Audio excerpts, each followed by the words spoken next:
TJ, congratulations on another impressive victory tonight. I got to ask you, with all the history, everything that happened, all this things have done, how personally satisfying is this victory for you tonight? Oh, it's good, man. No matter who it is, getting out there and getting your hand raised is very satisfying. So, yeah, but a little extra, a little extra back there, just kind of, it's done. Close that chapter. Nice. It was obvious after you heard him the first time that he never really fully recovered, but, he was in there for a while, and you were going full speed for quite a long time. was there ever any part of your head that said, I got to back off the throttle a little bit, we could be going 2, 3, 4, 5? I'm in too good a shape to let off the throttle, He's not going to be able to recover. I'm going to be able to push the pace always. I think that's my fighting style is that I'm always going to bring it. I'm going to push the pace as hard as I possibly can all the time. And before this fight this week, you said, you'd be interested in going down to 125 and facing Mighty Mouse. Now that Mighty Mouse lost, does going to 125 to face a Henry Cejudo have that same excitement for you, or was it something about, the legendary Mighty Mouse? That's whatever's going to get me to the best pound-for-pound fighter in the world. I believe I am that guy. So whatever that biggest challenge is, let's bring it. Cejudo mentioned, too, that he'd like to come up to 135. Yeah. Does that entertain you, or would it be more about, getting that second belt? I don't really think the guy would deserve it. He's still got – Joseph Benavidez just beat him, Yeah, he lost a split decision to – Pettis, but I didn't agree with that loss, So, I think there's a lot of stuff there, and he's got possibly a trilogy with Mighty Mouse. So I don't know. I'm open for whatever, though. I'm not stepping away from a challenge, that's for sure. And last thing for me, the name that I think a lot of people are throwing out is Dominic Cruz. There's history there. Of course. He's getting healthy. Is that something that appeals to you right now? First things first, I can't wait to go home, have a staycation, enjoy my house out in Colorado, get on the lake, jump on my boat, enjoy my son and my wife. So that's the first thing. We'll figure it out with the team. Shoot, man, why don't we bring on Brock Lesnar? Stipe's looking for a fight. Do you got any interest in it? How much did your eye, if any, affect you? Because it closed up fairly early when he landed that right hand. Did it affect you at all, and did you have any sense of urgency because of it?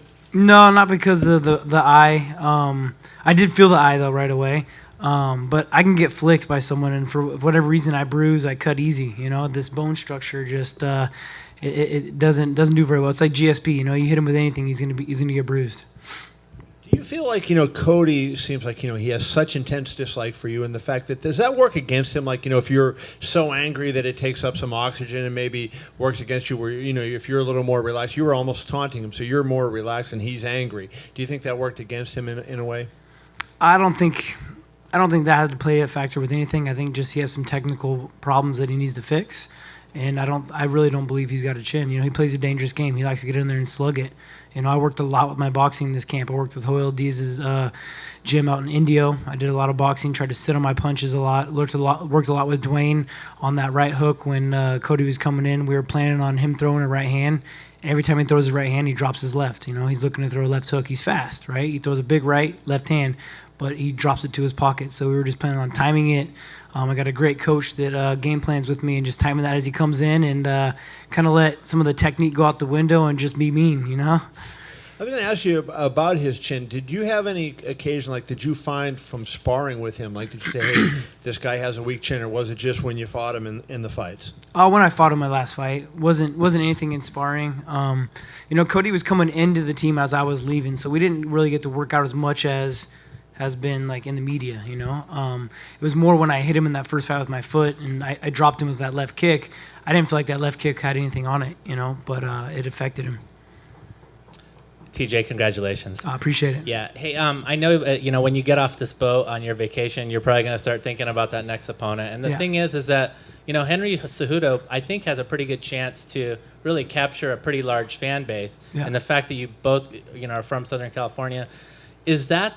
at the end of the day, don't you think about the finances of the fight now, considering where you are? And is he the more attractive opponent than Cruz at this point, potentially? We'll see. We'll see how it all comes together. It's absolutely something you go through your head. I want to be a sportsman. I want to continue to just be the baddest man I can. But, yeah, man, that definitely goes through your head on who you're going to fight and who's going to cause the most attention. So I'm up for, like I said, I'm up for whatever challenge, bring it. You were lighting him up in that finishing sequence. At any point were you like, "Hey Herb, can we finish this?" Because it seemed like he was getting messed up pretty good. Yeah, he wasn't recovered from the first drop, and he got back to his feet.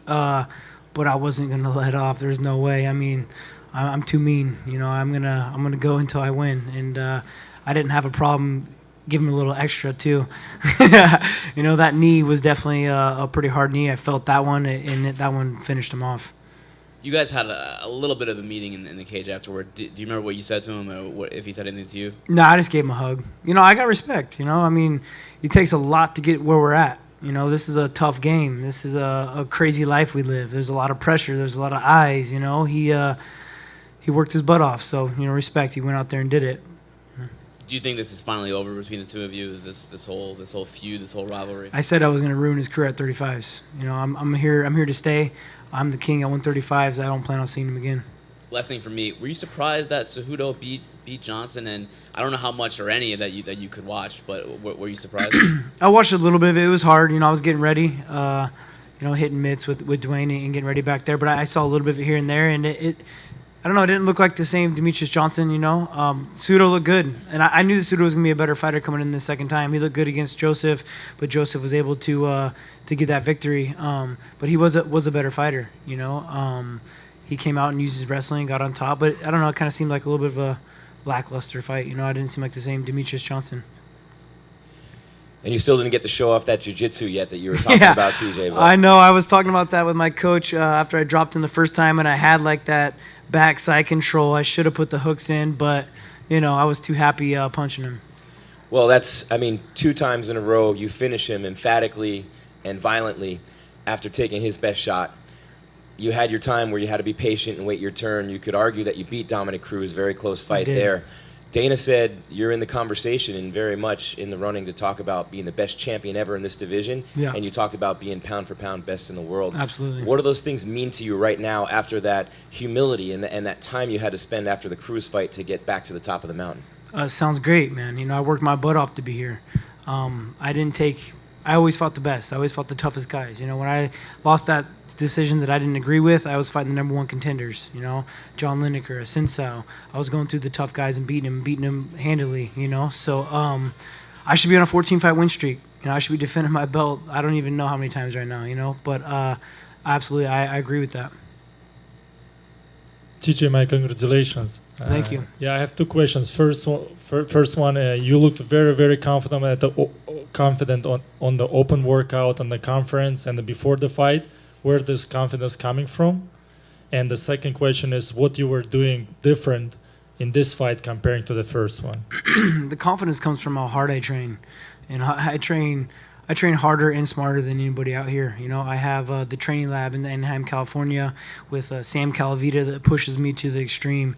Not only how hard we go, but the science behind it. You know, the guy's a very smart guy, and that's why I decided to move myself down there.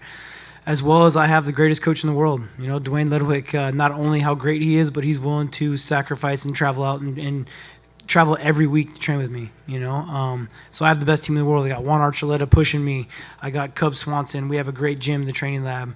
And what I did differently is that I completely tried to switch it up on him. I can be a different fighter every fight. You know, I knew he thought I was going to move my feet, throw a lot of kicks, and use all this flashy stuff. But instead, I kind of waited for him to rush me and met him with his right hand, beat him at his own game. I knew he was going to drop his left, and it happened. Hey, TJ, you and Dominic Cruz, obviously 1 and 1A. It's inexplicably linked seemingly for the rest of your careers. Now, tonight you came out and, you know, I'm the best 135-pounder there ever was. Arguably have that fight that should have gone your way. But for those listening, what do you feel like establishes you as the best ahead of Dominic? Where do you think you're a step ahead in that avenue?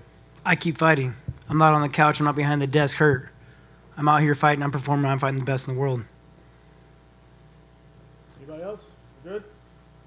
I appreciate it, guys. Thank you. Thank you.